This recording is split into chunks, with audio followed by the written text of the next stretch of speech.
So,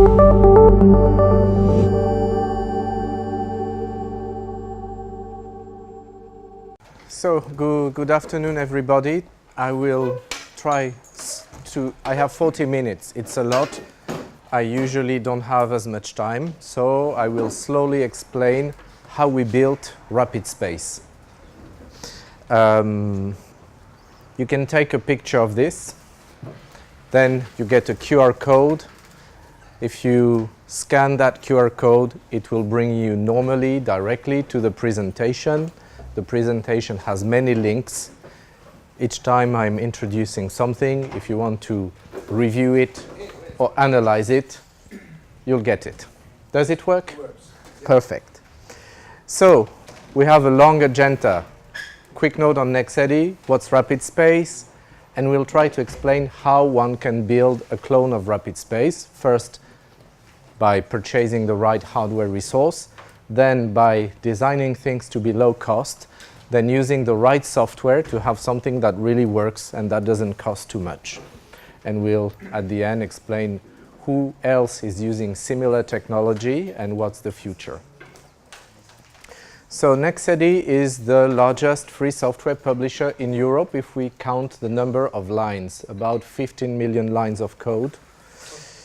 About 15 software. Our portfolio covers a range that is nearly as wide as what you could get from Microsoft if you are an enterprise, which means we believe we can provide to any large multinational similar tools as what they could purchase from very large American software publishers. We are not the only one in Europe. There are 10 others. It's just that politicians are not aware that we exist. But we exist. And our customers are like companies such as Airbus, Mitsubishi, Toyota, Peugeot, Kyorin Seiyaku, it's a Japanese manufacturer of drugs. We have Whirlpool Engineering for wind turbines, Sanef for highways. For example, we do the billing of close to 500,000 users every month, so we have to generate 500,000 invoice in 8 hours at the end of each month for users of French highways. We even work for road usage charging indirectly for the Department of Transportation in Oregon. So these are pretty nice customers. We even did a complete central bank system that was used in 7 countries. And our stack has one part which is infrastructure with SlapOS for cloud and edge. Resist, that's a very important tool, we'll see it later. It solves the problem of connectivity in modern internet. We have backend tools such as a petabyte database for big data or for records of ERP and different front-end tools for Office Suite, for example.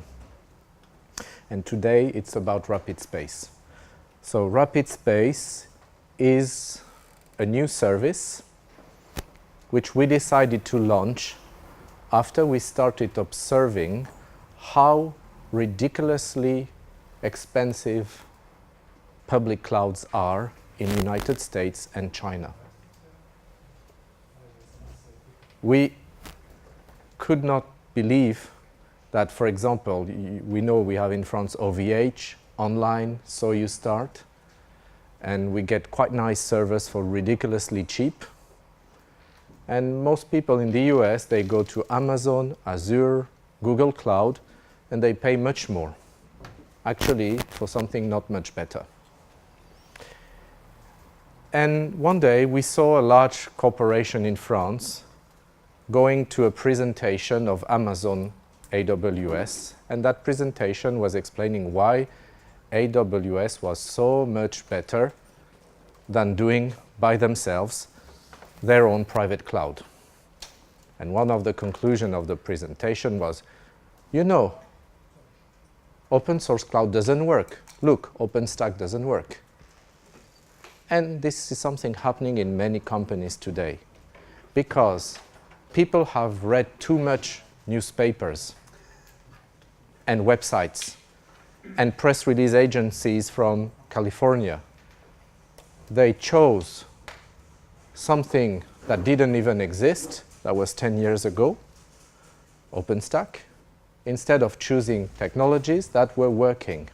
For example, Gandhi Cloud, Nifty Name, there were Proxmox in Germany. And they've put money and money and money. And system integrators have made OpenStack projects that have brought to them tons of turnover. And in the end, it doesn't work.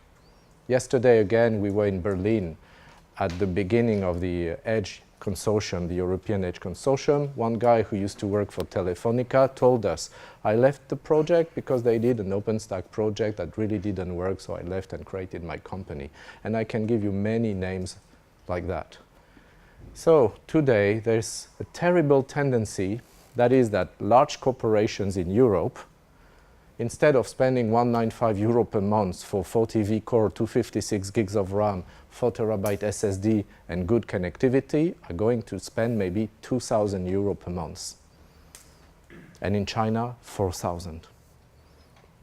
And at the end, they run some big data. And data scientists say, hey, we need more RAM, we need more CPU. Then the financial department says, sorry, you've gone over your budget. Because if you have machines at 2,000 per month, that's nearly €25,000 per year. And you have 4, that's already €100,000 per year. That's an equivalent cost of 1 full-time employee. That goes through strict budget decisions. Adding 1 more or less is taken slowly after lots of decisions. So something that should be an instant decision, because the kind of machine that does that costs only €2,500 to purchase. They are taking decision on something that represents €2.5K, but because they pay it 10 times more, €25K per year, actually over 3 years, €75,000, then they don't purchase it. And they tell the data scientists, please try to use less RAM, please try to do another way, or after all, this is too expensive, we stop this project because machines are too expensive. So we have large corporations that live in a world where they purchase from US public clouds at a price that is 10 times the normal price, and big data companies that run their own cloud at the price it actually costs. Facebook runs bare metal with IPv6, they use open hardware, they slash their costs by using open hardware, and they have systems that run entirely automated just by a few people. So in this context, we decided to demonstrate that running one's own cloud is super simple, really works with free software, and is super cheap. And the best way to prove it is to do it. Thus, Rapid.Space. So if you look at the market, I can tell you, we did some tests. For example, we love OVH. OVH is one of our suppliers. We are very happy with them. Something similar in OVH would be €600 per month. But you get better support. We are not focusing on 4 hours or 2 hours support. We are focusing on low cost. If we purchase an OpenStack system similar from OVH, maybe 2,000 per month, if it's a VM.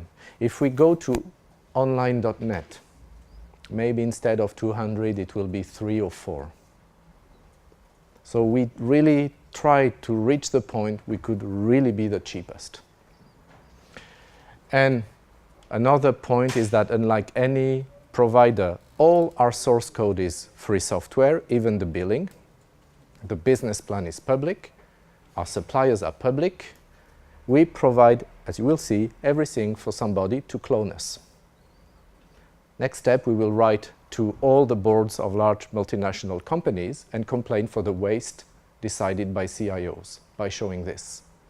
And we'll write, why do you let your IT spend 10 times more than the normal price? Why do they spend 10 times more than Google spends? Do you believe you can be competitive if you spend 10 times more than Google? And we'll see. There are 2 parts in making Rapid.Space. One part is the hardware.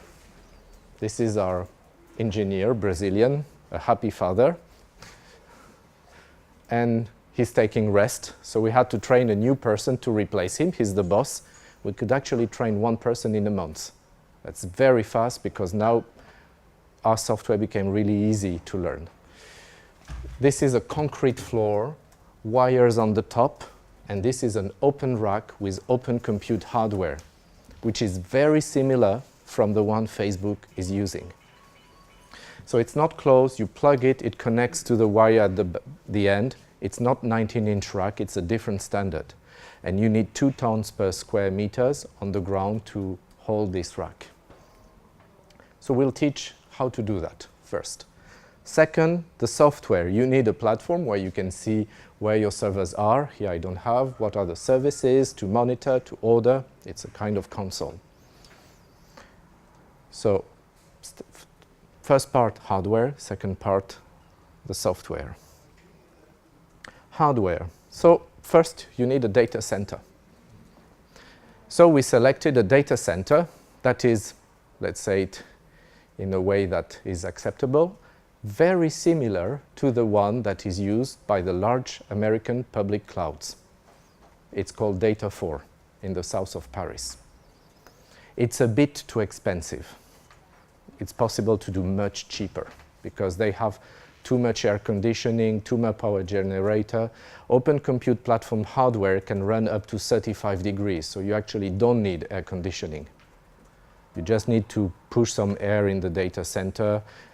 So even with a, well, let's say, a beautifully expensive data center, hosting one rack of about 36 servers costs €483 per month per rack, which is about €13 per rack per server and per month for the location.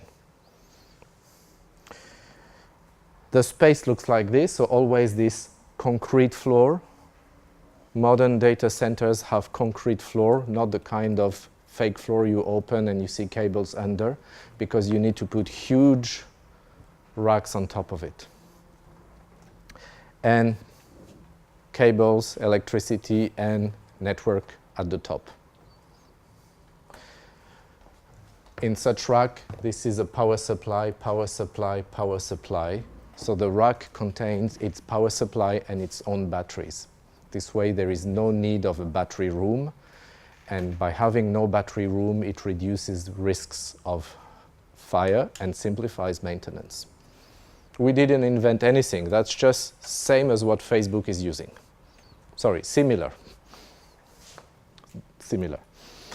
We need electricity, so that's a €0.13 per kilowatt hour or €26 per month per server. That's the price we pay. That's not the price EDF sells. It's cheaper from EDF, but if you add the raw price plus all the equipment in the data center, you get this type of price per kilowatt hour. So you count, you just see how many servers you have, how much they consume, do some mathematics, and you get this €26 per month per server. Then you need to purchase network. So we are okay with Cogent. Some specialists tell me that Cogent is not the best quality, but you get 10 gigabit transit at €1,005 per month. So we are not yet big enough for that. We just take 1 gigabit. It's a bit more expensive, about €1 to €50 per month, but per server that's €8 because we take 1 gigabit per second for one rack shared. So all these prices are interesting actually, because you can look how much big corporations are paying for the same thing. You might be surprised. The servers. So one of the servers we can take out and in. If we take it with 256 gigs of RAM, 2 Xeon CPU each with 10 core and 20 V-core, which is a total of 40 V-core. 4 terabyte SSD, that's €2,500 we pay. We purchased that from a company called Splitted Desktop in the south of Paris. They were just taken over recently by IT Renew. This is recycled hardware. So they go to one of those large corporations that operates big websites in the US and use similar servers. They take that from the trash of the big company and fix what has to be fixed, cleanse it, test it, and in the end you get that price. And it's very important to know that if it was fully new, the same thing would be maybe at 7,000 or 8,000 euro. And one reason why OVH or Online or So You Start have such a good price is because they have similar process. They run a lot of things based on recertified hardware. So the circular economy is already in place for hardware. So 60 euro per month per server. It comes packaged like that, so it's pretty big. You need the right door to bring it in. It has to be in the right room. We tend to laugh, but actually it's a big issue. You cannot carry it, and if you don't plan properly installation of the box, you will break it. So I'm lucky my supplier does everything for me, nothing to do, because their warehouse is actually 50 meters away from the data center. That cuts logistic costs. You need a switch. That's a 1640 gigabit per second switch. It costs 500 euro. Yeah, that's a good price. So we take 140 gigabit link, split the cable in 4, that's 4 times 10. So overall, with this, I think we have a 48 10 gigabit switch for 500 euro. Sadly, it is managed. I don't need managed switch. Architecture doesn't, we prefer unmanaged because we believe it's safer. But the price was good, so we took managed because we got it for cheaper than unmanaged. And of course, we'd prefer not to take some cash out, so we called BPI France. They organized a big event at Bercy some weeks ago, and I said, can you pay for me my racks? Yes, no problem. And they have fantastic leasing and loan price. The loan price costs less than 5 euro per month per server. That's the financial cost. We sometimes have to repair things, so we evaluate that at 5 euro per month per server. The fact that we have to look, send someone, statistically. And there are some efforts to manage the hardware. The first time we need to install the base operating system. Because we'll use Linux boot, not everything can be totally automated. Somebody must at least say, yes, this is the actual, for example, key that certifies that this is the right OS. We need the platform management system, the thing that allocates VMs, allocates services, does the billing. 20 euro per month per server is already very competitive. And the second line, platform management, is actually the line that makes a project succeed or fail. This line never got working in the French government sovereign cloud projects. So you could imagine that the price of this line was going towards infinite. So it's uneconomical. So choosing the right software for that is actually the key of success. And we need a website design. So this is explained in a website. We have the whole business model explained. You can read it. Okay, and all the cost. And we also have a spreadsheet. So now we are going to Office.js suite. And I will open, I will type business. So this is a web-based Office suite that runs online and offline, and that's free software and compatible with OpenXML. Okay, and so yes, you can find assumptions, and all our calculations are published. So feel free to review and adapt it for your case.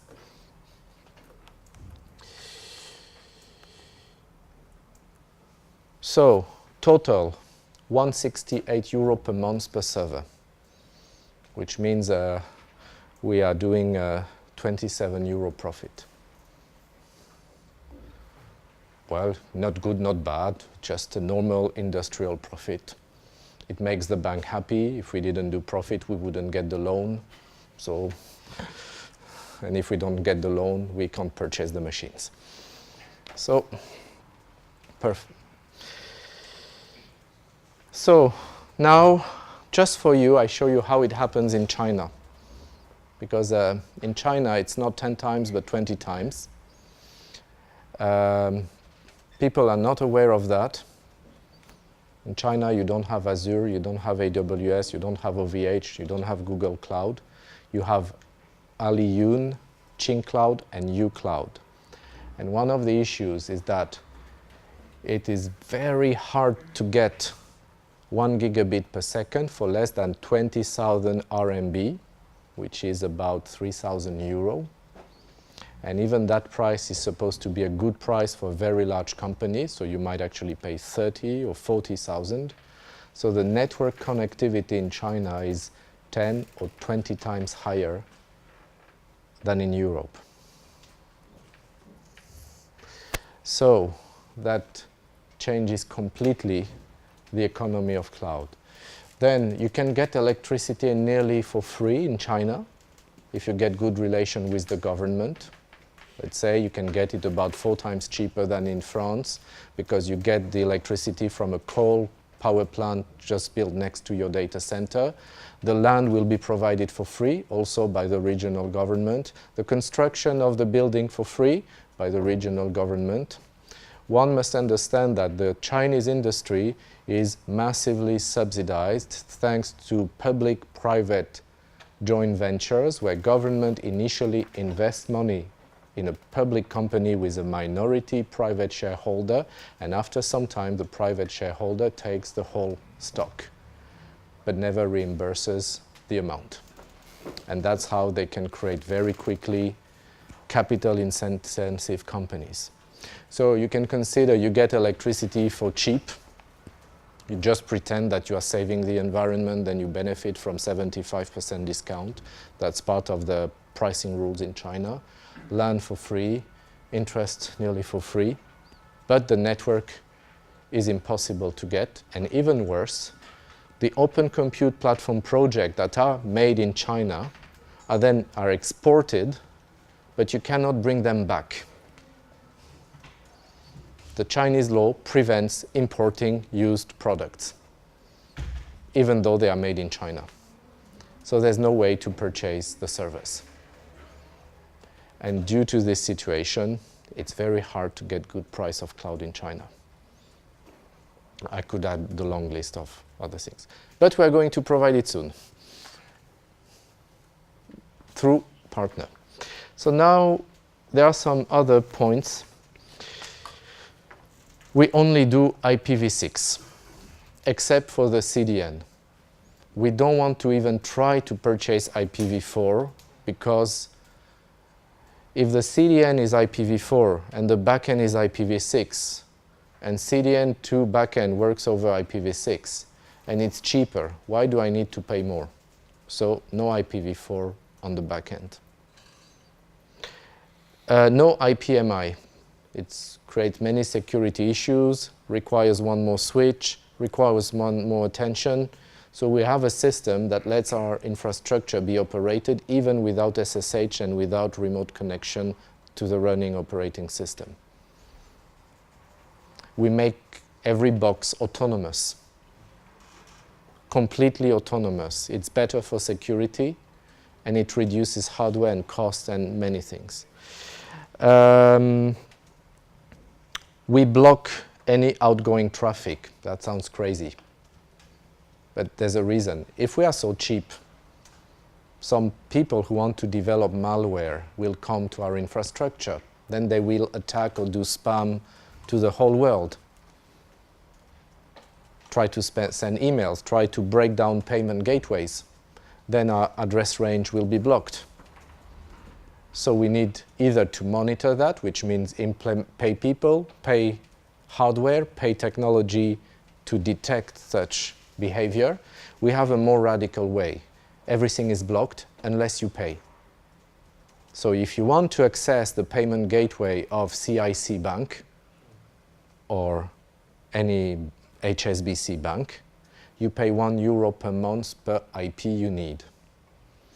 So the idea is economic regulation instead of technology, so that we reduce the costs. For anything like big data, ERP, developer platform, fine, no problem. We provide, of course, access for free for every repository of distributions, of programming languages, anything that is common like that and that is not subject to denial of service, we open the whitelist for free. But we put this regulation through this very small amount because nobody cares for paying 2 or 3 euros more to access 2 or 3 services they really need. But somebody who develops malware and needs to reach 3,000 IP address doesn't want to pay 3,000 euro per month more. So this was inspired by the same way BGP routing is happening. The regulation of BGP on the internet is actually social and economic. It's not technical.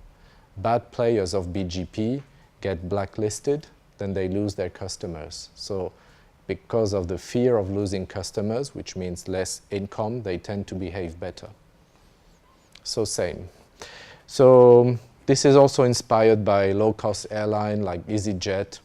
We just provide the minimum, which is enough for us. Then if you need those little things, we make you pay. So it's a very bad platform for spammers. Performance. Okay, we took a big application that runs invoicing for a large company that produces about 500,000 invoices in one night. And we wanted to see, well, that's our reference. It's a Xeon V3 machine from OVH, not bad, we love it. Takes 8 hours and 27 minutes to run what we call the billing run.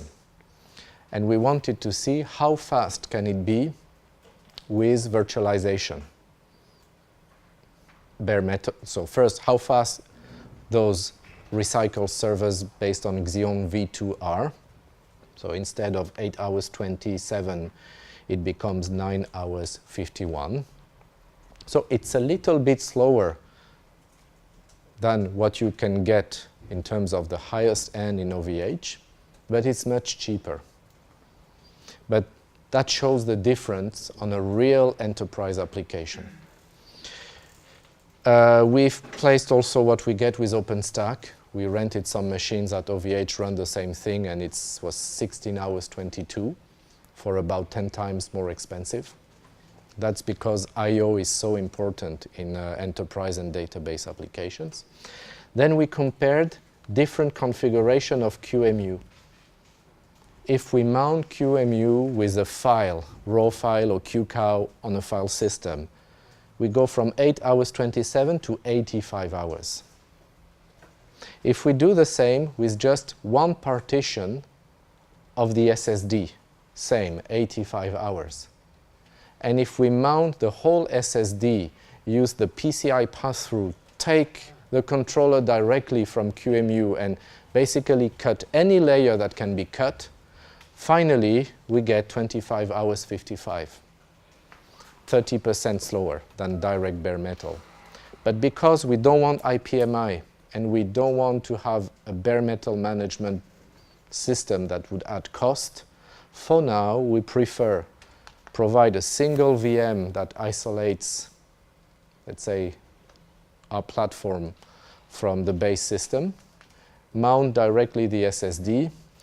We get virtually same CPU performance, read performance same as bare metal, write 30% slower. It's much easier for us to manage this way, much cheaper. If we did it differently, the management part, 20 euro per month, would explode.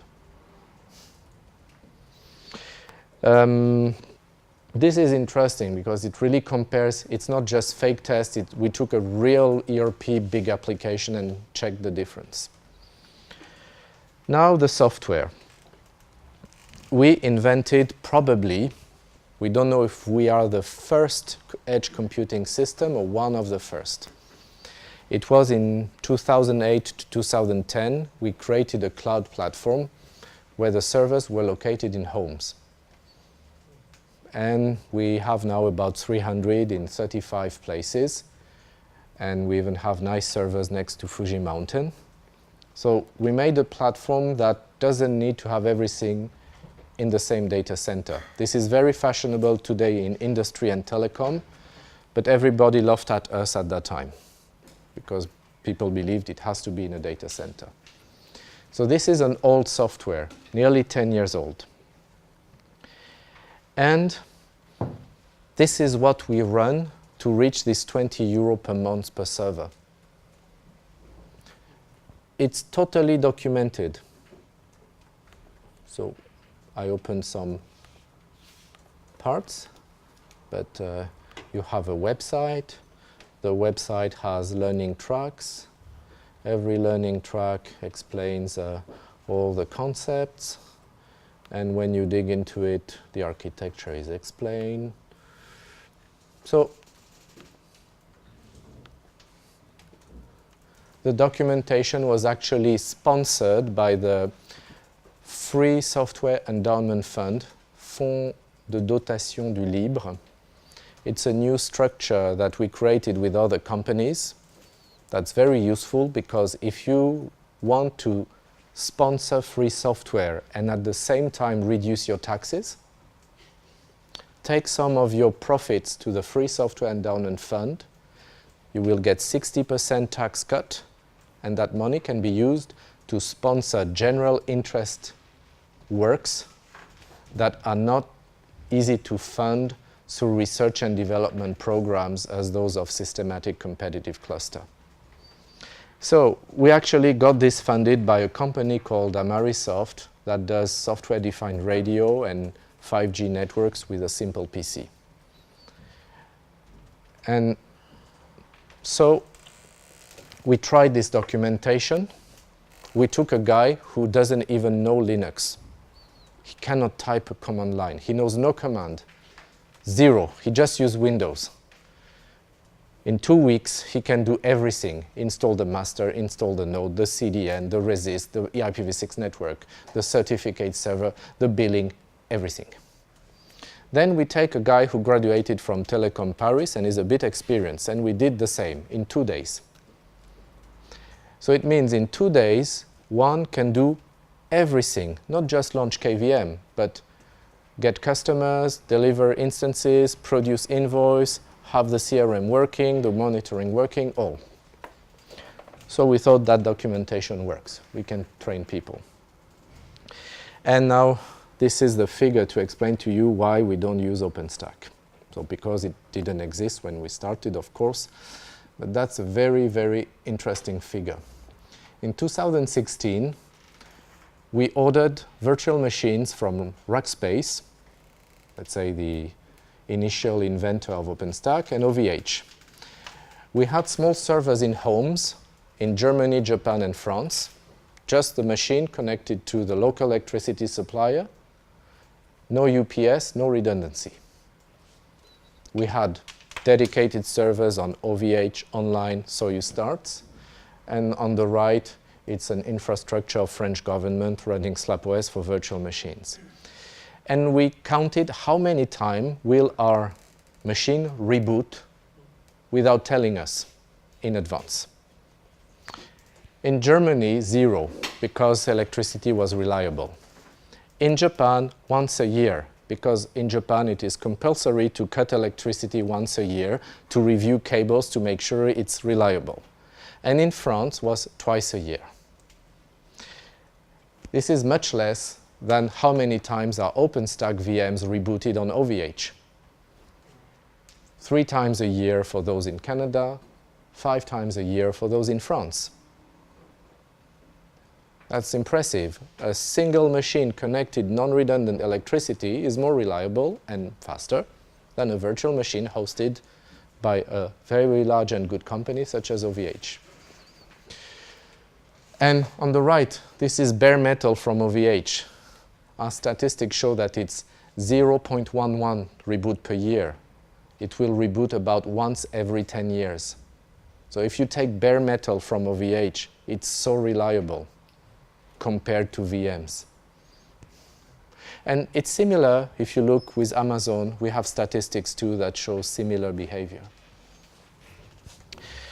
And we don't use LXC Docker also because it, let's say, it only works if you are very lucky. You need the container, let's say the guest and the host, to have the same kernel options, else you might risk ABI mismatch from the binary and the host kernel, and you must be sure that you are not doing any system call that has not been containerized yet.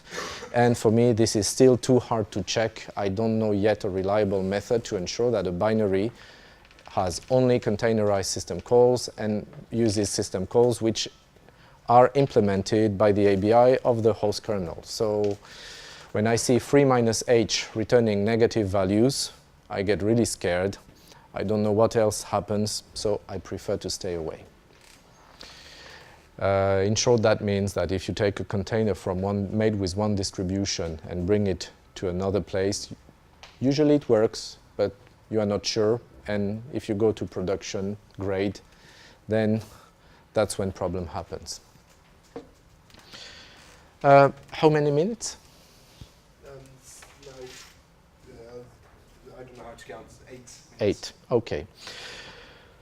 So SlapOS is a system that says that everything is a service. Unix was everything is a file. SlapOS, everything is a service. A database service, a virtual machine service, a router service, an HTTP service. If you want to request a service, you do SlapOS request MariaDB, SlapOS request KVM, SlapOS request Babel, SlapOS request whatever. You order something, you get delivered, it will be accounted, and you are billed, you get an invoice in the end. So the metaphor or the concept is completely universal. It doesn't matter where the service runs, in your phone, in a data center, in a drone, when, today or in 10 years. We guarantee that something that runs today will run in 10 years. What you run, database or something else, which distribution, which version, it even works on FreeBSD, which architecture, ARM x86, whether it's a single service or an orchestration of 50, whether you want real time or not. We can even run 5G software-defined radio physical emulation with SlapOS. And it's at the lowest cost because one additional nano container might only take a few kilobytes. That's what it is. It's been there for 10 years. That's the dream. No matter where, you can deploy services that mutually talk each other from the data center to the satellites through the radio network and the drone. We actually run SlapOS already on a 777 from Paris to Tokyo, just to show that it's possible. It does everything. Catalog of service, build, test, ordering, provisioning, configuration, monitoring, issue tracking, accounting, billing, and disaster recovery. Every day, we test the disaster recovery of every service we deployed by making sure we can rebuild it and produce a report with same result as the production system. And if it doesn't do that, we get an alarm. Even banks don't do that. And it's based on the idea that the network is insecure, the network doesn't work, it's disconnected, the hardware doesn't work, electricity doesn't work, and source code disappears from repositories. We have found statistics for that proving this. Architecture, only 2 components, a master that defines a promise and a node that executes a promise. It's the architecture of Mark Burgess from the 90s. So if you know other systems, they have maybe 50 or 100 services. Here, only 2. And we do everything we said. And our nano containers are really portable from Linux to BSD, from one distribution to another. It really does the promise that you develop something today on one distribution and run it in 5 years on another, as it was. We use Linux boot instead of BIOS. This way, the bootstrap of every of our servers is using an open source system that controls how the CPU will be configured. And if there's some kind of security issues in modern CPUs, we have support from the Linux boot team to try to better boot our systems.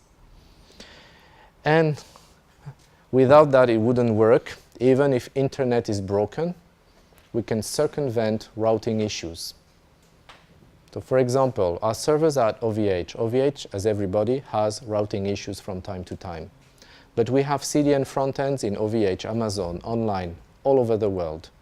And between them, if, for example, network is cut between computer A and B, between backend and CDN, Resist will find automatically a better route that still works. We kind of build a kind of internet on top of internet with latency minimization routing. And thanks to that, when somebody says, hey, I have a routing problem with OVH or whoever, they all have. We don't have it because Resist found a better route. Then we can use cheap telcos like Cogent, because by using Resist and multiple cheap telcos, we get better result than expensive telcos with SLAs.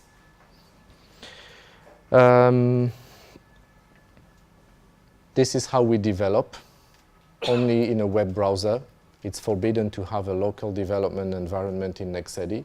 This way we unify all our practices across our offices. GrandNet is the Chinese version of Resist. It is licensed by Chinese government. This means that you can host something in Europe and have it available in China with Rapid.Space. But you need the license, of course, which means you need to create a company in China, then you need to get the license in China, and after spending 100,000 euro, you are allowed to have your website available in China. That's the administrative cost. TerraLab, the big data platform of French government, is running with the same technology. That's used by Natixis, La Poste. We have 400 wind turbines in Germany, which vibration are being collected in real time also with a SlapOS-based architecture. We recently applied SlapOS to deployment of 5G radio networks with the physical emulation of the NR or LTE signal. And we also deploy edge nodes in factories. That's very recent. So the future. We'll try to embed Jupyter Lab and move the SlapOS base image to a secure boot using a German software called LBRFS. It's a kind of Yocto Linux for embedded system, but much cheaper to use and better for security. And what we want is, if we reboot our servers, we want to be sure that what we get is what we are supposed to have. If some malware is modifying the base image, we want everything done by the malware to be erased. And in Rapid.Space, we'll provide bare metal database service for those we know, MariaDB and Neo. And if community wants to contribute services we don't provide, because everything is free software, you can contribute it. Then we'll review and we'll push it to the infrastructure. So it's just like, imagine you could get the whole source code of AWS, add something you would like to have, but they don't provide, push it and get it. That's what you can do with us. We'll soon have 48 core instead of 40, Fusion I/O, GPUs, always in the direction of high performance. Thank you.